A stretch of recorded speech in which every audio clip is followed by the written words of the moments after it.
श्री गणेशाय नमः। श्री सरस्वती माते नमः। श्रीमद् भागवत महापुराण की जय। जय जय श्री राधे श्याम। श्रीमद् भागवत महापुराण द्वितीय खंड 10वां स्कंद 52वां अध्याय द्वारिका गमन, श्री बलराम जी का विवाह तथा श्री कृष्ण के पास रुक्मणी जी का संदेशा लेकर ब्राह्मण का आना। श्री सुखदेव जी कहते हैं, प्यारे परीक्षित, भगवान श्री कृष्ण ने इस प्रकार इक्ष्वाकु नंदन राजा मुचुकुंद पर अनुग्रह किया। अब उन्होंने भगवान की परिक्रमा की, उन्हें नमस्कार किया और गुफा से बाहर निकले। उन्होंने बाहर आकर देखा कि सबके सब मनुष्य, पशु, लता और वृक्ष वनस्पति पहले की अपेक्षा बहुत छोटे छोटे आकार के हो गए हैं। इससे यह जानकर कि कलयुग आ गया, वे उत्तर दिशा की ओर चल दिए। महाराज मुचुकुंद तपस्या, श्रद्धा, धैर्य तथा अनासक्ति से युक्त एवं संशय संदेह से मुक्त थे। वे अपना चित्त भगवान श्री कृष्ण में लगाकर गंधमादन पर्वत पर जा पहुंचे। भगवान नर नारायण के नित्य निवास स्थान बद्रिका आश्रम में जाकर बड़े शांत भाव से गर्मी सर्दी आदि द्वंद्व सहते हुए वे तपस्या के द्वारा भगवान की आराधना करने लगे। इधर भगवान श्री कृष्ण मथुरापुरी में लौट आए। अब तक काल यवन की सेना ने उसे घेर रखा था। अब उन्होंने मलेच्छों की सेना का संहार किया और उसका सारा धन छीनकर द्वारिका को ले चले। जिस समय भगवान श्री कृष्ण के आज्ञा अनुसार मनुष्य और बेलों पर वह धन ले जाया जाने लगा, उसी समय मगध राज जरासंध फिर 18वीं बार 23 अक्षौहिणी सेना लेकर आ धमका। परीक्षित, शत्रु सेना का प्रबल वेग देखकर भगवान श्री कृष्ण और बलराम मनुष्य की सी लीला करते हुए उसके सामने बड़ी फुर्ती के साथ भाग निकले। उनके मन में तनिक भी भय न था, फिर भी मानो अत्यंत भयभीत हो गए हो। इस प्रकार नाट्य करते हुए वह सबका सब धन वहीं छोड़कर अनेक योजनों तक वे अपने कमल दल के समान सुकोमल चरणों से ही पैदल भागते चले गए। जब महाबली मगधराज जरासंध ने देखा कि श्री कृष्ण और बलराम तो भाग रहे हैं, तब वह हंसने लगा और अपने रथ सेना के साथ उनका पीछा करने लगा। उसे भगवान श्री कृष्ण और बलराम जी के ऐश्वर्य प्रभाव आदि का ज्ञान न था। बहुत दूर तक दौड़ने के कारण दोनों भाई कुछ थक से गए।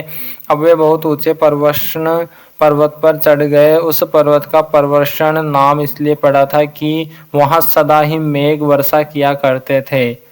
परीक्षित, जब जरासंध ने देखा कि वे दोनों पहाड़ों में छिप गए और बहुत ढूंढने पर भी पता न चला, तब उसने ईंधन से भरे हुए पर्वतन पर्वत को चारों ओर आग लगवाकर उसे जला दिया। जब भगवान ने देखा कि पर्वत के छोर जलने लगे, तब दोनों भाई जरासंध की सेना के घेरे को लांघते हुए बड़े वेग से उस 11 योजन 44 कोस ऊंचे पर्वत से एकदम नीचे धरती पर कूद आए। राजन, उन्हें जरासंध ने अथवा उसके किसी सैनिक ने देखा नहीं और वे दोनों भाई वहां से चलकर फिर अपनी समुद्र से घिरी हुई द्वारिकापुरी में चले आए। जरासंध ने झूठ मूठ ऐसा मान लिया कि श्री कृष्ण और बलराम तो जल गए और वह अपनी बहुत बड़ी सेना लौटाकर मगध देश को चला गया। यह बात मैं तुमसे पहले ही 9वें स्कंद में कह चुका हूँ कि आनर्त देश के राजा श्रीमान रेवत जी ने अपनी रेवती नाम की कन्या ब्रह्मा जी की प्रेरणा से बलराम जी के साथ ब्याह दी। परीक्षित, भगवान श्री कृष्ण भी स्वयंवर में आए हुए शिशुपाल और उसके पक्षपाती साल्व आदि नरपतियों को बलपूर्वक हराकर सबके देखते देखते जैसे गरुड़ ने सुधा का हरण किया था, वैसे ही विदर्भ देश की राजकुमारी रुक्मणी को हर लाए और उनसे विवाह कर लिया। रुक्मणी जी राजा भीष्म की कन्या थी और स्वयं भगवती लक्ष्मी जी का अवतार थी। राजा परीक्षित ने पूछा, भगवान, हमने सुना है कि भगवान श्री कृष्ण ने भीष्मक नंदनी परम सुंदरी रुक्मणी देवी को बलपूर्वक हरण करके राक्षस विधि से उनके साथ विवाह किया था। महाराज, अब मैं यह सुनना चाहता हूँ कि परम तेजस्वी भगवान श्री कृष्ण ने जरासंध, साल्व आदि नरपतियों को जीतकर किस प्रकार रुक्मणी हरण किया। ब्रह्म ऋषि भगवान श्री कृष्ण की लीलाओं के संबंध में क्या कहना है। वे स्वयं तो पवित्र है, सारे जगत का मल धो बहाकर उसे भी पवित्र कर देने वाली है। उनमें ऐसे लोकोत्तर माधुरी है जिसे दिन रात सेवन करते रहने पर भी नित्य नया नया रस मिलता रहता है। भला ऐसा कौन रसिक, कौन मर्मज्ञ है जो उन्हें सुनकर तृप्त न हो जाए। श्री सुखदेव जी कहते हैं, परीक्षित महाराज भीष्मक विदर्भ देश के अधिपति थे। उनके 5 पुत्र और एक सुंदरी कन्या थी। सबसे बड़े पुत्र का नाम था रुक्मी और 4 छोटे थे जिनके नाम थे क्रमशः रुक्मरथ, रुक्मबाहु, रुक्मकेश और रुक्ममाली। इनकी बहन थी सती रुक्मणी। जब उसने भगवान श्री कृष्ण के सौंदर्य, पराक्रम, गुण और वैभव की प्रशंसा सुनी जो उसके महल में आने वाले अतिथि प्रायः गाया ही करते थे, तब उसने यह निश्चय किया कि भगवान श्री कृष्ण ही मेरे अनुरूप पति है। भगवान श्री कृष्ण भी समझते थे कि रुक्मणी में बड़े सुंदर सुंदर लक्षण है, वह परम बुद्धिमती है, उदारता, सौंदर्य, शील, स्वभाव और गुणों में भी अद्वितीय है। इसलिए रुक्मणी ही मेरे अनुरूप पत्नी है। अतः भगवान ने रुक्मणी जी से विवाह करने का निश्चय किया। रुक्मणी जी के भाई बंधु भी चाहते थे कि हमारी बहन का विवाह श्री कृष्ण से ही हो, परंतु रुक्मी श्री कृष्ण से बड़ा द्वेष रखता था। उसने उन्हें विवाह करने से रोक दिया और शिशुपाल को ही अपनी बहन के योग्य वर समझा। जब परम सुंदरी रुक्मणी को यह मालूम हुआ कि मेरा बड़ा भाई रुक्मी शिशुपाल के साथ मेरा विवाह करना चाहता है, तब वे बहुत उदास हो गई। उन्होंने बहुत कुछ सोच विचार कर एक विश्वास पात्र ब्राह्मण को तुरंत श्री कृष्ण के पास भेजा। जब वे ब्राह्मण देवता द्वारिकापुरी में पहुंचे तब द्वारपाल उन्हें राजमहल के भीतर ले गए। वहां जाकर ब्राह्मण देवता ने देखा कि आदि पुरुष भगवान श्री कृष्ण सोने के सिंहासन पर विराजमान है। ब्राह्मणों के परम भक्त भगवान श्री कृष्ण उन ब्राह्मण देवता को देखते ही अपने आसन से नीचे उतर गए और उन्हें अपने आसन पर बैठाकर वैसी ही पूजा की जैसे देवता लोग उनकी भगवान की किया करते हैं। आदर सत्कार कुशल प्रसन्न के अनंतर जब ब्राह्मण देवता खा पी चुके, आराम विश्राम कर चुके, तब संतों के परम आश्रय भगवान श्री कृष्ण ने उनके पास गए और अपने कोमल हाथ से उनके पैर सहलाते हुए बड़े शांत भाव से पूछने लगे, ब्राह्मण शिरोमणे, आपका चित्त तो सदा सर्वदा संतुष्ट रहता है न? आपको अपने पूर्व पुरुषों द्वारा स्वीकृत धर्म का पालन करने में कोई कठिनाई तो नहीं होती? ब्राह्मण यदि जो कुछ मिल जाए उसी में संतुष्ट रहे और अपने धर्म का पालन करे, उससे च्युत न हो तो वह संतोष ही उसकी सारी कामनाएं पूर्ण कर देता है। यदि इंद्र का पद पाकर भी किसी को संतोष न हो तो उसे सुख के लिए एक लोक से दूसरे लोक में बार बार भटकना पड़ेगा।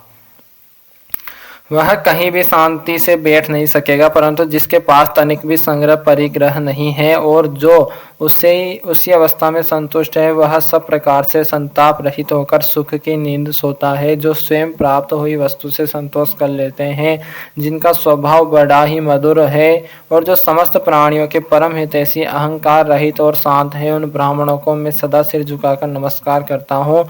ब्राह्मण देवता राजा की ओर से तो आप लोगों को सब प्रकार की सुविधा है न? जिसके राज्य में प्रजा का अच्छी तरह पालन होता है और वह आनंद से रहती है, वह राजा मुझे बहुत बहुत ही प्रिय है। ब्राह्मण देवता, आप कहाँ से, किस हेतु से और किस अभिलाषा से इतना कठिन मार्ग तय करके यहाँ पधारे हैं? यदि कोई बात विशेष गोपनीय न हो तो हमसे कहिए, हम आपकी क्या सेवा करें? परीक्षित, लीला से ही मनुष्य रूप धारण करने वाले भगवान श्री कृष्ण ने जब इस प्रकार ब्राह्मण देवता से पूछा तब उन्होंने सारी बात कर सुनाई। इसके बाद वे भगवान से रुक्मणी जी का संदेश कहने लगे।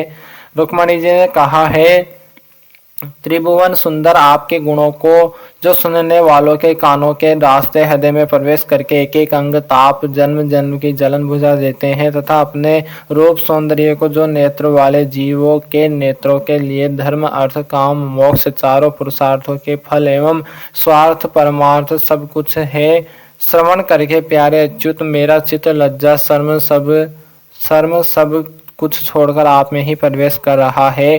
प्रेम स्वरूप श्याम सुंदर, चाहे जिस दृष्टि से देखे, कुल शील स्वभाव सौंदर्य विद्या अवस्था धन धाम सभी में आप अद्वितीय हैं, अपने ही समान है। मनुष्य लोक में जितने भी प्राणी हैं, सबका मन आपको देखकर शांति का अनुभव करता है, आनंदित होता है। अब पुरुष भूषण आप ही बतलाइए, ऐसी कौन सी कुलवती महागुणवती और धैर्यवती कन्या होगी जो विवाह के योग्य समय आने पर आपको ही पति के रूप में वर्ण न करेगी? इसलिए प्रियतम, मैंने आपको पति रूप से वर्ण किया है। मैं आपको आत्मसमर्पण कर चुकी हूँ। आप अंतर्यामी है, मेरे हृदय की बात आपसे छिपी नहीं है। आप यहाँ पधार कर मुझे अपनी पत्नी के रूप में स्वीकार कीजिए। कमल नयन प्राण वल्लभ, में आप सरीखे वीर को समर्पित हो चुकी हूँ, आपकी हूँ। अब जैसे सिंह का भाग सियार छू जाए, वैसे कहीं शिशुपाल निकट से आकर मेरा स्पर्श न कर जाए। मैंने यदि जन्म जन्म में पूर्त कुआं बावली आदि खुदवाना, इष्ट यज्ञ आदि करना, दान नियम व्रत तथा देवता ब्राह्मण और गुरु आदि की पूजा के द्वारा भगवान परमेश्वर की ही आराधना की हो और वे मुझ पर प्रसन्न हो तो भगवान श्री कृष्ण आकर मेरा पाणी ग्रहण करे।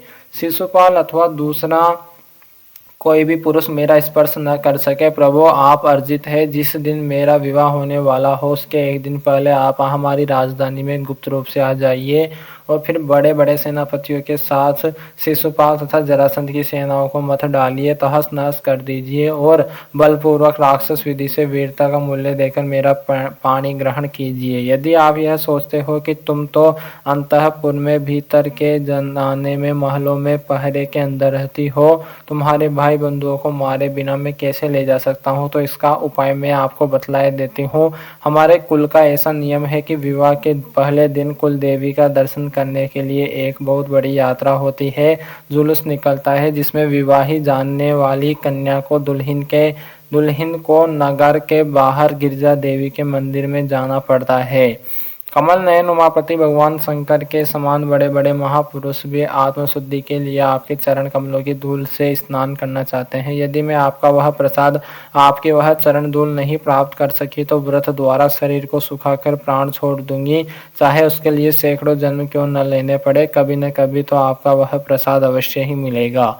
ब्राह्मण देवता ने कहा, यदुवंश शिरोमणि, यही रुक्मणी के अत्यंत गोपनीय संदेश है जिन्हें लेकर मैं आपके पास आया हूँ। इसके संबंध में जो कुछ करना हो विचार कर लीजिए और तुरंत ही उसके अनुसार कार्य कीजिए। 53वां अध्याय, रुक्मणी हरण। श्री सुखदेव जी कहते हैं, परीक्षित, भगवान श्री कृष्ण ने विदर्भ राजकुमारी रुक्मणी जी का यह संदेश सुनकर अपने हाथ से ब्राह्मण देवता का हाथ पकड़ लिया और हंसते हुए यूं बोले। भगवान श्री कृष्ण ने कहा, ब्राह्मण देवता, जैसे विदर्भ राजकुमारी मुझे चाहती है वैसे ही मैं भी उन्हें चाहता हूँ। मेरा चित्त उन्हीं में लगा रहता है। कहाँ तक कहूँ, मुझे रात के समय नींद तक नहीं आती। मैं जानता हूँ कि रुक्मी ने द्वेषवश मेरा विवाह रोक दिया है, परंतु ब्राह्मण देवता आप देखिएगा, जैसे लकड़ियों को मथकर एक दूसरे से रगड़कर मनुष्य उनमें से आग निकाल लेता है, वैसे ही युद्ध में उन नामधारी क्षत्रिय कुल कलंकों को तहस नहस करके अपने से प्रेम करने वाली परम सुंदरी राजकुमारी को मैं निकाल लाऊंगा। श्री सुखदेव जी कहते हैं, परीक्षित मधुसूदन, श्री कृष्ण यह जानकर कि रुक्मणी के विवाह की लगन परसों रात्रि में ही है, सारथी को आज्ञा दी कि दारुक तनिक भी विलंब न करके रथ जोत लाओ। दारुक भगवान के रथ में सेव्य सुग्रीव, मेघपुष्प और बलाहक नाम के 4 घोड़े जोतकर उसे ले आया और हाथ जोड़कर भगवान के सामने खड़ा हो गया। सुरनंदन श्री कृष्ण ब्राह्मण देवता को पहले रथ पर चढ़ाकर फिर आप भी सवार हुए और उन शीघ्रगामी घोड़ों के द्वारा एक ही रात में आनर्त देश से विदर्भ देश में जा पहुंचे। कुंडिन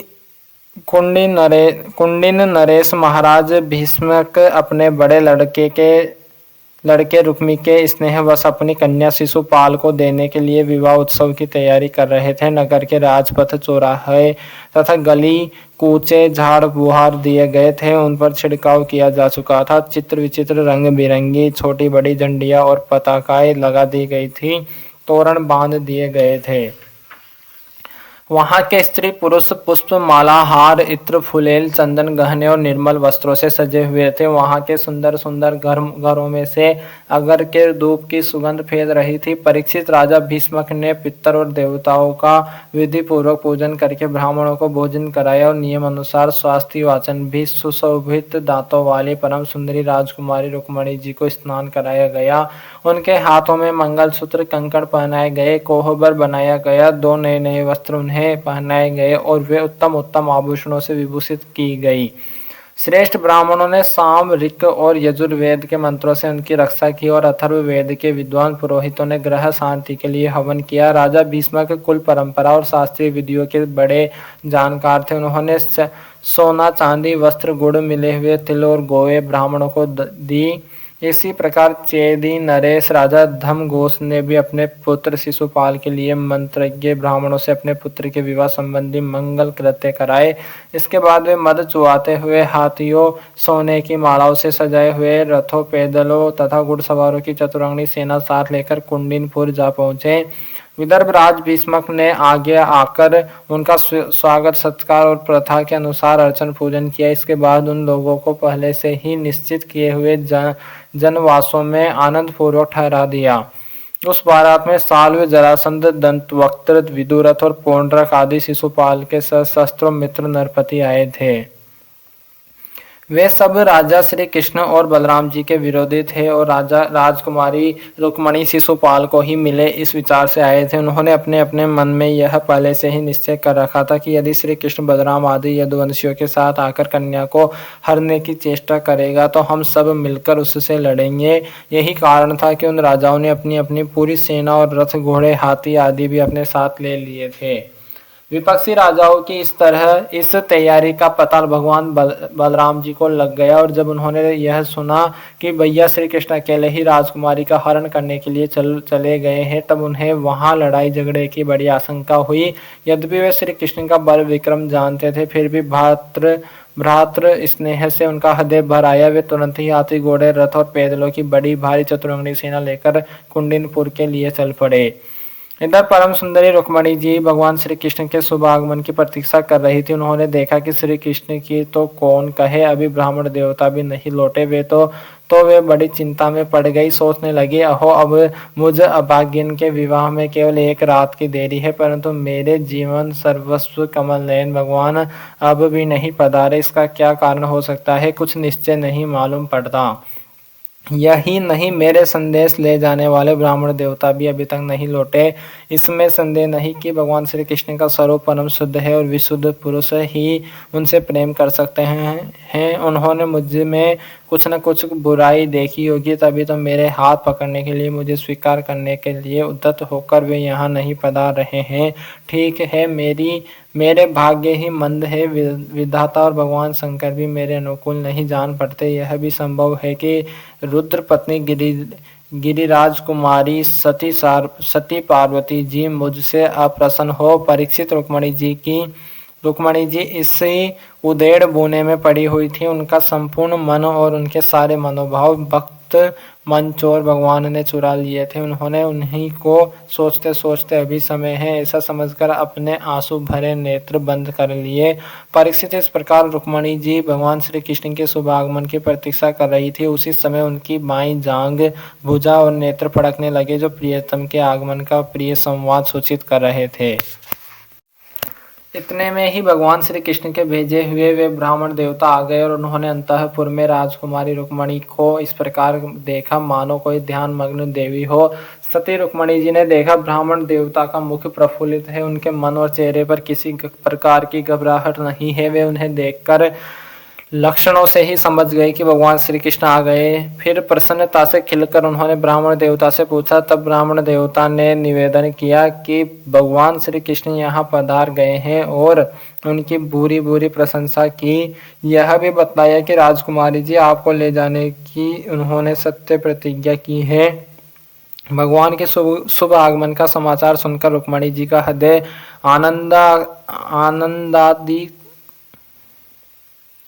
आनंदातिरेक से भर गया।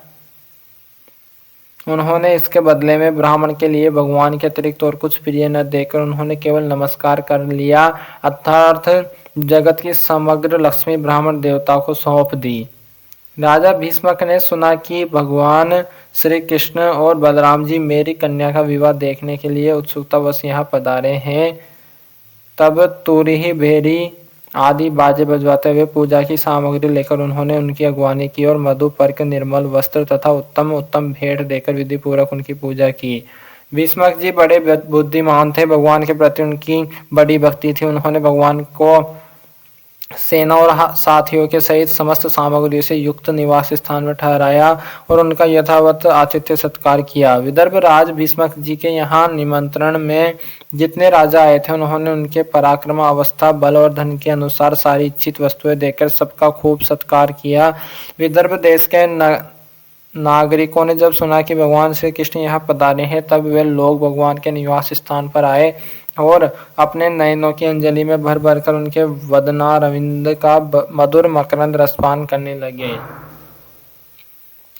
वे आपस में इस प्रकार बातचीत करते थे, रुक्मणी इन्हीं की अर्धांगिनी होने के योग्य है और ये परम पवित्र मूर्ति श्याम सुंदर रुक्मणी के ही योग्य पति है, दूसरी कोई इनकी पत्नी होने के योग्य नहीं है। यदि हमने अपने पूर्व जन्म या इस जन्म में कुछ भी सत्कर्म किया हो तो त्रिलोक विधाता भगवान हम पर प्रसन्न हो और ऐसी कृपा करे कि श्याम सुंदर श्री कृष्ण ही विदर्भ राजकुमारी रुक्मणी जी का पाणी ग्रहण करे। परीक्षित जिस समय प्रेम परवश होकर पूर्ववासी लोग परस्पर इस प्रकार बातचीत कर रहे थे, उसी समय रुक्मणी जी अंतःपुर से निकलकर देवी जी के मंदिर के लिए चली। बहुत से सैनिक उनकी रक्षा में नियुक्त थे। वे प्रेम मूर्ति श्री कृष्ण चंद्र के चरण कमलों का चिंतन करती हुई भगवती भवानी के पाद पल्लवों का दर्शन करने के लिए पैदल ही चली। वे स्वयं मौन थी और माताएं तथा सखी सहेलियां सब ओर से उन्हें घेरे हुई थी। शूरवीर राज सैनिक हाथों में अस्त्र शस्त्र उठाए कवच पहने उनकी रक्षा कर रहे थे। उस समय मृदंग, शंख, ढोल, तुरही और भेरी आदि बाजे बज रहे थे। बहुत सी ब्राह्मण पत्नियां पुष्प, माला, चंदन आदि सुगंध द्रव्य और गहने कपड़ों से सज धज कर साथ साथ चल रही थी और अनेकों प्रकार के उपहार तथा पूजन आदि की सामग्री लेकर सशस्त्रों श्रेष्ठ वारांगनाएं भी साथ थी। गवे गाते जाते थे, बाजे वाले बाजे बजाते चलते थे और सूत मागध तथा वंदीजन दुल्हन के चारों ओर जय जयकार करते विरध बखानते जा रहे थे। देवी जी के मंदिर में पहुंचकर रुक्मणी जी ने अपने कमल के सदृश सुकोमल हाथ पैर धोए, आचमन किया। इसके बाद बाहर भीतर से पवित्र और एवं शांत भाव से युक्त होकर अंबिका देवी की मंदिर में प्रवेश किया। बहुत सी विधि विधान जानने वाली बड़ी बड़ी ब्राह्मणियां उनके साथ थी। उन्होंने भगवान शंकर की अर्धांगिनी भवानी को और भगवान शंकर जी को भी रुक्मणी जी से प्रणाम करवाया।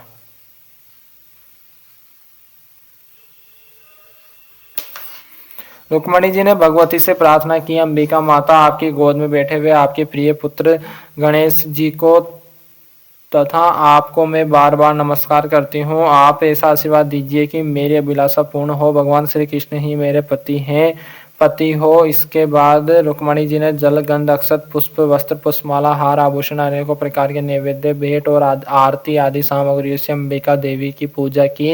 तदंतर उक्त सामग्रियों से तथा नमक, पुआ, पान, कंठ सूत्र, फल और एक से सुहागिन ब्राह्मणियों की भी पूजा की। तब ब्राह्मणियों ने उन्हें प्रसाद देकर आशीर्वाद दिए और दुल्हनी ने ब्राह्मणियों और माता अंबिका को नमस्कार करके प्रसाद ग्रहण किया। पूजा अर्चा की विधि समाप्त हो जाने पर उन्होंने मौन व्रत तोड़ दिया और रत्न जटित अंगूठी से जगमगाते हुए कर कमलों के द्वारा एक सहेली का हाथ पकड़कर वे गिरजा मंदिर से बाहर निकली। परीक्षित, रुक्मणी जी भगवान की माया के समान ही बड़े बड़े धीर वीरों को भी मोहित कर लेने वाली थी। उनका कटिभाग बहुत ही सुंदर था और पतला था। मुखमंडल पर कुंडलों की शोभा जगमगा रही थी। वे किशोर और तरुण अवस्था की संधि में स्थित थी। नितंब पर जड़ाऊ करधनी शोभायमान हो रही थी। वक्षस्थल कुछ उभरे हुए थे और उनकी दृष्टि लटकती हुई अलकों के कारण कुछ चंचल हो रही थी। उनके होठों पर मनोहर मुस्कान थी। उनके दांतों की पात थी कुंद कली के समान परम उज्जवल, परंतु पके हुए कुंदरू के समान लाल लाल होठों की चमक से उस पर भी लालिमा आ गई थी। उनके पांवों की पायजेब चमक रहे थे और उनमें लगे हुए छोटे छोटे घुंघरू रुंझुन रुंझुन कर रहे थे। वे अपने सुकुमार चरण कमलों से पैदल ही राजहंस की गति से चल रही थी। उनकी वह अपूर्व छवि देखकर वहां आए हुए बड़े बड़े यशस्वी वीर सब मोहित हो गए। कामदेव ने ही भगवान का कार्य सिद्ध करने के लिए अपने बाणों से उनका हृदय जर्जर कर दिया। रुक्मणी जी इस प्रकार इस उत्सव यात्रा के बहाने मंद मंद गति से चलकर भगवान श्री कृष्ण पर अपना राशि राशि सौंदर्य निछावर कर रही थी। उन्हें देखकर और उनकी खुली मुस्कान तथा लज्जीली चितवन पर अपना चित्त लुटाकर वे बड़े बड़े नरपति एवं वीर इतने मोहित और बेहोश हो गए कि उनके हाथों से अस्त्र शस्त्र छोड़कर गिर पड़े और वे स्वयं भी रथ, हाथी तथा घोड़ों से धरती पर आ गिरे। इस प्रकार रुक्मणी जी भगवान श्री कृष्ण के शुभ आगमन की प्रतीक्षा करती हुई अपने कमल की कली के समान सुकुमार चरणों को बहुत ही धीरे धीरे आगे बढ़ा रही थी। उन्होंने अपने बाएं हाथ की अंगुलियों से मुख की ओर लटकती हुई अलके हटाई और वहां आए हुए नरपतियों की ओर लचीली चितवन से देखा। उसी समय उन्हें श्याम सुंदर भगवान श्री कृष्ण के दर्शन हुए। राजकुमारी रुक्मणी जी रथ पर चढ़ना ही चाहती थी कि भगवान श्री कृष्ण ने समस्त शत्रुओं के देखते देखते उनकी भीड़ में से रुक्मणी जी को उठा लिया और उन सैकड़ों राजाओं के सिर पर पांव रखकर उन्हें अपने उस रथ पर बैठा लिया जिसकी ध्वजा पर गरुड़ का चिन्ह लगा हुआ था। इसके बाद जैसे सिंह सियारों के बीच में से अपना भाग ले जाए, वैसे ही रुक्मणी जी को लेकर भगवान श्री कृष्ण बलराम जी आदि यदुवंशियों के साथ वहां से चल पड़े। उस समय जरासंध के वशवर्ती अभिमानी राजाओं को अपना यह बड़ा भारी तिरस्कार और यश कीर्ति का नाश सह न हुआ। वे सबके सब चिढ़कर कहने लगे, अहो हमें धिक्कार है, आज हम लोग धनुष धारण करके खड़े ही रहे और ये ग्वाले जैसे सिंह के भाग को हरिण ले जाए उसी प्रकार हमारा सारा यश छीन ले गए। श्री सीताराम भगवान की जय, श्री राधे श्याम जी सरकार की जय, हनुमान जी महाराज की जय, उमापति महादेव भगवान की जय, श्री लाड बीजू सरकार की जय, वृंदावन बिहारी लाल की जय, श्री सदगुरुदेव भगवान की जय, अपने अपने माता पिता की जय, गौ माता की जय, सनातन धर्म की जय, गुरुदेव ब्राह्मण की जय, गुरुदेव संतन की जय, विरक्त ब्राह्मण की जय, विरक्त संतन की जय, सभी पितरन की जय, श्री सुखदेव जी महाराज की जय, भक्त और भगवान की जय, सब ब्रजवासियों की जय, सभी गोपियों की जय, सभी ग्वालों की जय, श्री रुक्मणी माता की जय, श्री कृष्ण भगवान की जय, श्री बलराम जी महाराज की जय, श्रीमद् भागवत महापुराण की जय, श्री विराट पुरुष भगवान की जय, श्री नारायण भगवान की जय। जय जय श्री राधे श्याम सर्वमंगल श्री वृंदावन धाम। नमः पार्वती पतये हर हर महादेव। इति श्री